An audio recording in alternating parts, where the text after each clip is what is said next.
Good morning, everyone. It's a great honor to welcome you to the 2023 High-Level Policy Dialogue on Women in the Economy. My name is Jennifer Klein, and I am this year's HLPDWE Chair. I want to begin by expressing my gratitude to the distinguished leaders who are attending here today from near and far, both in person and virtually. Your presence demonstrates your economy's commitments to the APEC Policy Partnership for Women in the Economy. I also, of course, want to thank the City of Seattle and all of our public and private partners for their support in organizing this year's Women in the Economy Forum. We hope everyone has a chance to spend a moment enjoying this beautiful city. We would like to raise the Women in Economy Forum Chair's statement, which will serve as a guide for ministers to the PPWE on our objectives for the year. We're gathered here today to promote the economic participation of women across the APEC region for the benefit of all its members. Through the APEC Putrajaya Vision 2040 and Outari Plan of Action, APEC leaders committed to pursuing and ensuring quality growth that brings economic potential, benefits, greater health and well-being to all, including women. In 2011, the United States launched the Women in the Economy Forum for the first time, where we adopted the San Francisco Declaration, which affirmed each member economy's commitment to improving women's access to capital and markets, building women's skills and capacity, and supporting women's leadership in both the public and private sectors. At this year's Women in the Economy Forum, we've had the chance to recommit to priorities set forth in the San Francisco Declaration and to ensure that our efforts meet the unique challenges of this moment, with a focus on 4 21st century challenges that are critical to our shared agenda of advancing women's economic security and broader economic growth. First, advancing gender equality in our climate response efforts. Second, expanding digital inclusion and innovation. Third, strengthening the care economy. And fourth, promoting equity and equality in supply chains. Our work takes place during an unprecedented time of conflict and crisis, with significant effects on women and girls around the world. In the spirit of cooperation, I will call on all of us to work together in good faith to meet these challenges and create an environment that fosters the full participation of women and girls. Once again, thank you so much for joining us today. I will now turn to Matt Murray, the United States Senior Official for APEC, to discuss this year's priorities on women and inclusive growth. Senior Official Murray, you now have the floor. Thank you, Chair. And on behalf of our entire U.S. APEC team, welcome to Seattle. Very excited to be here for the opening of the APEC High-Level Policy Dialogue on Women and the Economy as the 7th ministerial meeting of our host year. The United States is thrilled to be hosting APEC in 2023, and especially to be back here in Seattle, where we hosted the inaugural APEC Leaders Meeting in 1993.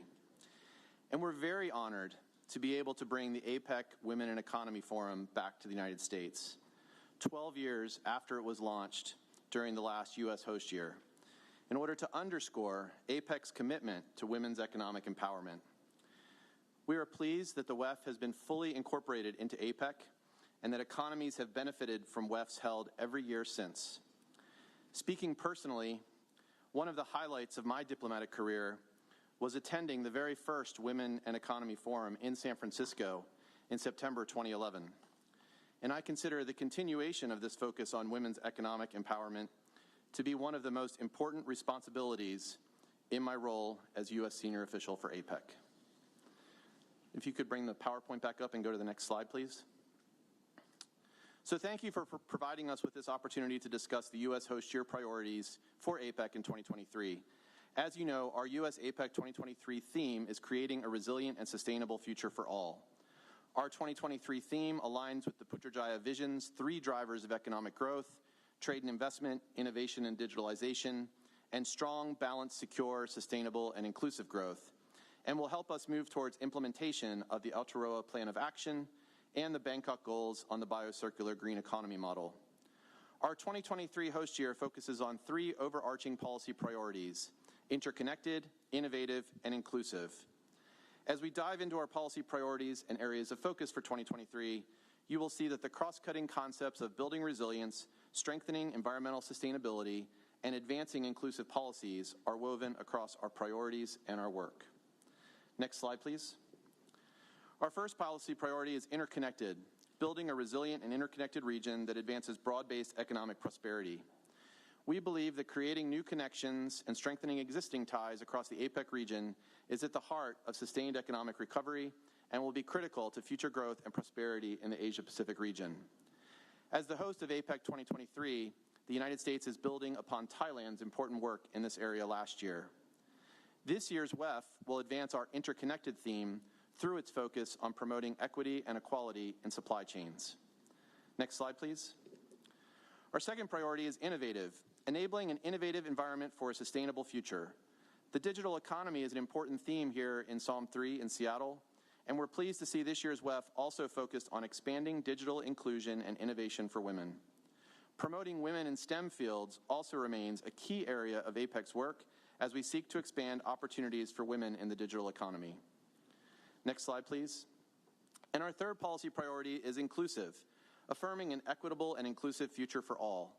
We recognize that to achieve sustained economic growth, we must ensure that all segments of our societies are able to fully participate in and benefit from an increasingly connected and globalized economy. The WEF seeks to implement the goals of the La Serena Roadmap for Women and Inclusive Growth and the Putrajaya Vision 2040, and its focus on implementing gender equality programs and reforms across APEC economies.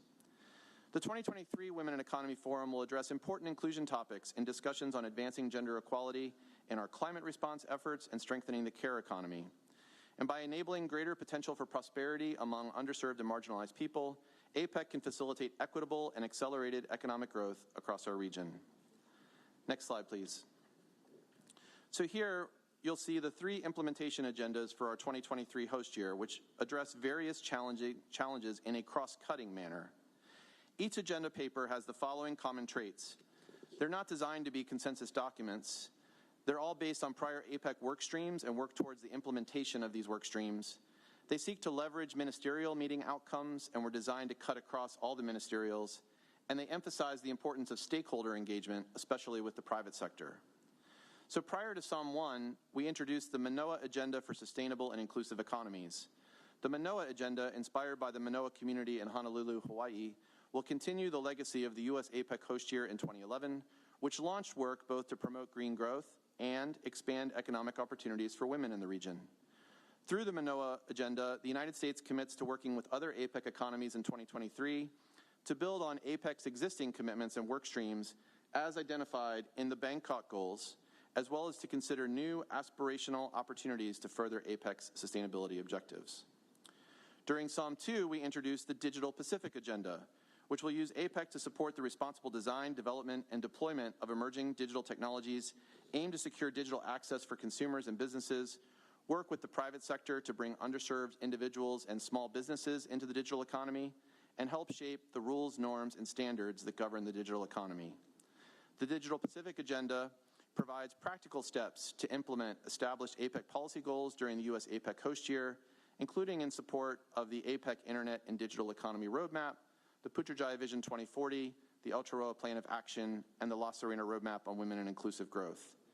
And as a centerpiece of the Digital Pacific Agenda, we're excited to host the first ever APEC Digital Month here in Seattle. Digital Month is a program of digital-themed workshops, roundtables, and public-private policy dialogues, stakeholder-led or co-led events and field trips, and digital-related sessions at APEC ministerial meetings. And we're delighted that the Women in Economy Forum has also been engaged in many of these programs. And then most recently, we introduced the Bay Area Agenda on Resilient and Inclusive Growth. The United States calls on APEC economies to work together to ensure that the progress we have made in recent years can endure through the unpredictable challenges of the future. This agenda aims to ensure that the work of APEC 2023 strengthens economic ties throughout the region and increases supply chain resilience, while continuing to integrate the cross-cutting concept of inclusion. In particular, the agenda seeks to advance our efforts across a number of areas, including women in the economy, by connecting women entrepreneurs, minority-owned businesses, and women-owned small and medium-sized enterprises with corporate and government procurement and global value chains, which allows businesses to scale, which incubates entrepreneurs, and reduces social barriers for women and minority-owned businesses. Next slide, please. So as we wrap up this presentation, just wanted to underscore we're very excited to host you all here in Seattle, again, which is just the most recent installment in our host year. And we've been really honored to be able to host 6 ministerial meetings. This is the 5th of 6 here during the month.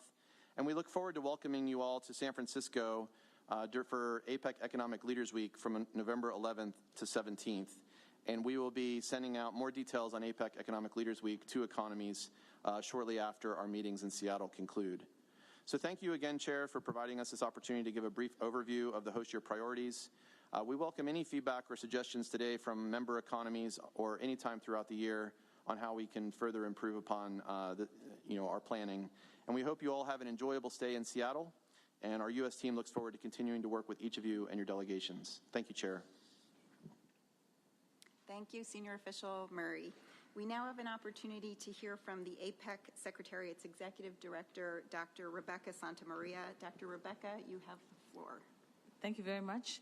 Good morning, ministers, excellencies, ladies and gentlemen. I must start by congratulating and thanking Ms. Jennifer Klein, Chair of the 2023 High-Level Policy Dialogue on Women and the Economy, for successfully hosting the APEC Women and the Economy Forum 2023 and convening this session today.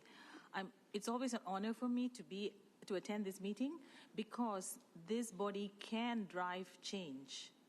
In 1996, leaders committed to put special emphasis on the full participation of women and youth.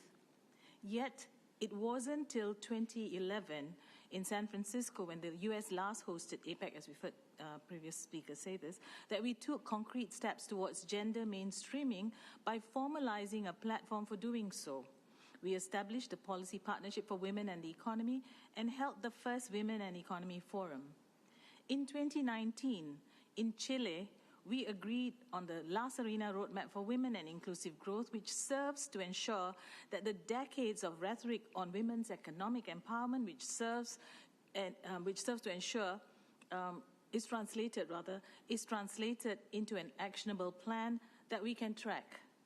These developments tell us while there is will and commitment to advance women's economic empowerment, it has taken us decades to get here, and we're not there yet.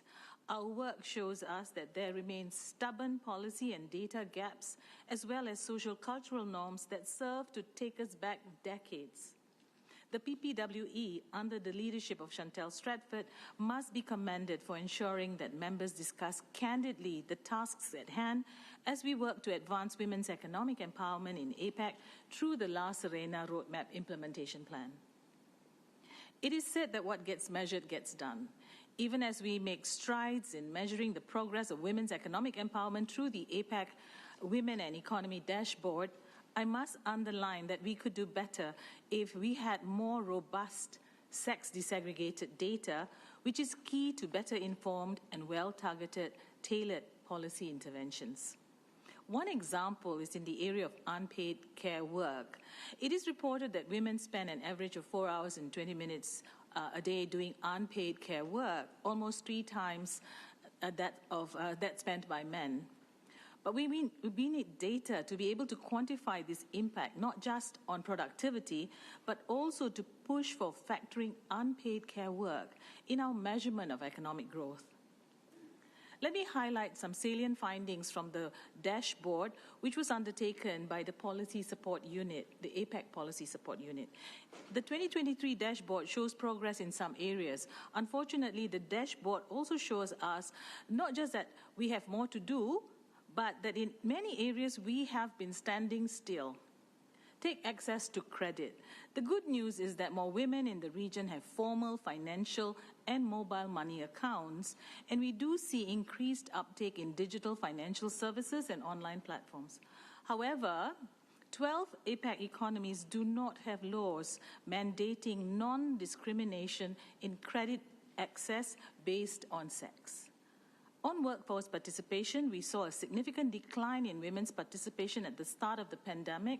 to 56.4% in 2020 from the 2019 level of 58.3%. There has been some recovery recently, but it is still below the pre-pandemic times. The dashboard also reveals that 18 APEC economies prohibit discrimination based on sex in hiring, but this is no change from 10 years ago. Women who are of childbearing age or are pregnant are at greater risk of experiencing employment-related discrimination. On the positive side, 17 member economies have laws penalizing or preventing the dismissal of pregnant women. This, too, unfortunately, has remained the same for a decade now. The gender wage gap also persists. Policies need to change since only 11 out of 21 APEC member economies have laws on equal remuneration for women and men for work of equal value. Navigating and participating in this digital era requires upgraded digital skills. However, within APEC, women represent a minority in STEM, R&D, and research and innovation. It's important to note that women's participation in these fields has remained below 35% for 2 decades now. The underrepresentation of women in leadership roles has remained a glaring issue in both the public and private sectors. APEC still has a long way to go to achieve gender equality in political decision-making.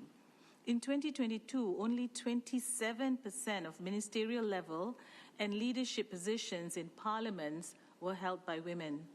This is the highest level achieved in 20 years. This is a sad story. According to the World Economic Forum 2023 Global Gender Gap Report, which covers 102 economies continuously, at the current rate of progress, it will take us 162 years to close the political empowerment gender gap. So, ministers, excellencies, ladies and gentlemen, we have our work cut out for us. We must match rhetoric with action, hence the significance of this meeting. The APEC Secretariat stands ready to provide the support to the important work that you are doing. Thank you, and back to you, Chair. Thank you, Dr. Rebecca, for your updates and your wise words from the APEC Secretariat. We're now going to turn the floor to Ms. Gabby Costigan, who will provide updates from the APEC Business Advisory Council. Ms. Costigan, over to you. Thank you, Chair. Good morning, everybody, and it is my great pleasure to present to you the key messages sent by the APEC Business Advisory Council to this forum. I would also like to thank and congratulate the US team for hosting such a great event here this week, and we very much look forward to San Francisco in November. We all recognise that women contribute to all sectors of our economies, but our full economic potential remains unrealised. We've all heard the sobering statistics this week of what it will take to close the gender gap and the significant economic impact that women can add to the APEC region's GDP. It is simply not good enough in 2023 that we still have so far to go. Women continue to play a vital role as drivers of economic recovery and in building resilience in our economies following the destructive pandemic years. ABAC members know that collective and coordinated effort through public-private collaboration is key to expanding economic opportunities for women, and we urge greater progress towards the La Serena Roadmap goals. Achieving gender parity in leadership across the public and private sectors is critical in addressing gender gaps. This year, ABAC has pursued an agenda around the theme of equity, opportunity and sustainability, all of which are of relevance and importance to the economic empowerment of women. This morning I'll report on 4 of the ABAC key messages today. The first is around formalisation and access to support. We note that the importance of formalising businesses into the economy is often overlooked, and yet women-led businesses are increasingly a large section of the informal sector. This makes it almost impossible for them to receive the critical support needed to improve the viability of their businesses and to allow them to fully contribute to their communities. These circumstances were all too evident as women-led businesses struggled to survive the challenges presented by the pandemic. Women entrepreneurs make up a significant proportion of MSMEs. They need persistent, intentional and tailored support to access finance, business networks, and capacity building programs. The second key message is around digital transformation. The pandemic triggered an acceleration in digital transformation. This has presented significant opportunities as well as tremendous challenges for women. The adoption of digital technologies was in order to facilitate remote work arrangements, access to healthcare and government services, participation in global supply chains, education, and almost every aspect of life. As a result, the digital divide has widened, where those who are unable to access the opportunities afforded by technology are significantly disadvantaged. Women are too often in that group. Economies must strive to ensure that women have equal access to digital resources, connectivity, and digital literacy and skills training to support them in the workplace and in their businesses. This includes training on cyber risks and security, and APEC has developed a cybersecurity assessment toolkit for MSMEs which can assist. APEC also notes the significant opportunities afforded to women through the application of AI in digital health. The third key message is around women in STEM education and careers. As technology drives every aspect of the economy, ensuring women are strongly represented in STEM roles is critical to their economic empowerment and fundamental for businesses to thrive. This year, APEC undertook a research project to identify gaps in and existing barriers to women's participation in STEM education and employment. APEC engaged Erin Weiser to undertake this work. We worked across private sector networks and partnered with LinkedIn to access data which had not previously been available and which provides a broader picture of obstacles to women's engagement in technology-based industries. STEM employers have a strong incentive to expand their talent pool given global shortages of workers with STEM skills. In the US alone, it has been estimated that 3.5 million STEM jobs will need to be filled by 2025. The growing importance of investing within ESG parameters has pushed firms to seek gender equity for financial and social reasons in equal measure. And recent research by Credit Suisse also found that companies with greater gender representation perform better in terms of operating margins, credit rating, and share price. In relation to STEM education and careers and employment, we asked the question, why is there still such disparity, and what can be done to effectively overcome the barriers? We have found so far that while progress has been made since the 2017 APEC Women in STEM framework, but it is still going to take time to build up the Women in STEM pipeline. We need to make early intervention in girls' education, address cultural and societal factors, and emphasise improving interest in engineering and computer sciences. We need to build supportive environments that value and encourage women's contributions and ensure that education is affordable for all women. We must also invest in mentorship. Workplaces need to support employees to manage family responsibilities, address biases in hiring practices, workplace culture, and wage and seniority gaps. We need to consider why women with STEM degrees do not join the STEM workforce at the same rate as men, why they earn less when they do, and why they drop out at higher rates, and why they are underrepresented in leadership roles. More support must be offered to women entrepreneurs in research and development. We need to ask why women studying STEM subjects appear to be subjected to harassment in greater levels than women in non-STEM studies, and why women researchers are subjected to high levels of violence. The APEC study makes a number of recommendations to APEC ministers and will also make recommendations to the APEC economic leaders in our report to them in a couple of months, with actions to support and encourage women in education, in employment, and as entrepreneurs. It goes without saying that it is in all our interests to ensure that women are able to actively contribute to and participate in every aspect of our economies, most particularly in STEM fields, given the critical role of technology in every aspect of our societies today. The final report will be available in the coming months. And then lastly, creating an MSME ESG inclusion framework. We recognise that women entrepreneurs are strong agents in working to achieve inclusive and sustainable growth in our region. MSMEs make up 97% of the region's businesses, with many being led by women, and many of those being integral to global supply chains.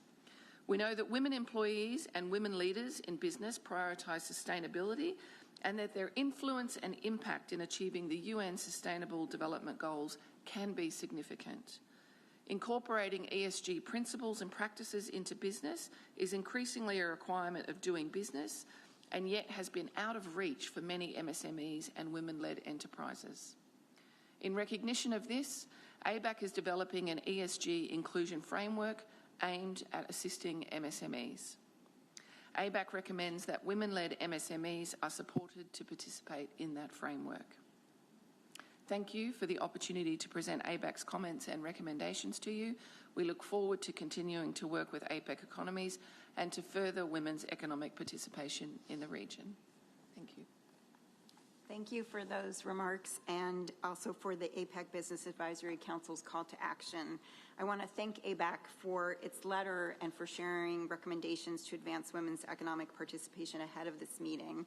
We agree that much more must be done to give women-owned, led, and managed micro, small, and medium-sized enterprises full access to the resources that they need to foster their participation in supply chains and to forge public-private partnerships to fulfill this agenda. The Women in the Economy dashboard is critical to help ensure our policies are guided by the data and evidence. We welcome further conversations with APEC so that APEC can meaningfully engage with and support your work. I invite APEC to reach out to the PPWE to help implement APEC's key recommendations as we turn to Peru's 2024 host year. Now I'm going to turn to Chantal Stratford, the PPWE chair. Ms. Stratford, the floor is yours. Thank you, Chair. I'd just like to start by acknowledging we're on the lands of the Salish, Coast Salish peoples and the Duwamish peoples, and I'd like to acknowledge that they are unceded territories and offer my respects to their peoples. So thank you for the opportunity, Chair, to provide an update on our work in PPWE this year. With increasing inequality across our region, there is pressing need for APEC to accelerate efforts to advance gender equality and women's economic empowerment. The PPWE met twice this year, first in February and then again this week, and we discussed important issues facing women and girls in our region. I was pleased to see our economies embrace a suite of core themes and priorities for APEC 2023. This year, we in PPWE have discussed micro, small and medium enterprises, gender and trade, e-commerce, the care economy, gender and climate, and structural reform. I'm glad to see that these themes are being advanced through our projects, workshops, and dialogues, and I'd like to offer 3 highlights from our work program this year. Firstly, the care economy. PPWE recognises that care is critical social infrastructure and the backbone of our economy. Supported by cross-fora engagement, workshops and expert panellists, the PPWE is identifying solutions to better value and measure unpaid care work, invest in the paid care economy and redistribute care work between women and men. This is critical for economic participation and empowerment. PPWE has also discussed the importance of parental leave policies, improved access to affordable and quality childcare, and support for private sector care provisions. In coming months, the PPWE will work together to develop a non-binding APEC Care Compact to establish voluntary principles to rebalance the gendered undertaking of unpaid and domestic care work and to better value the paid care economy.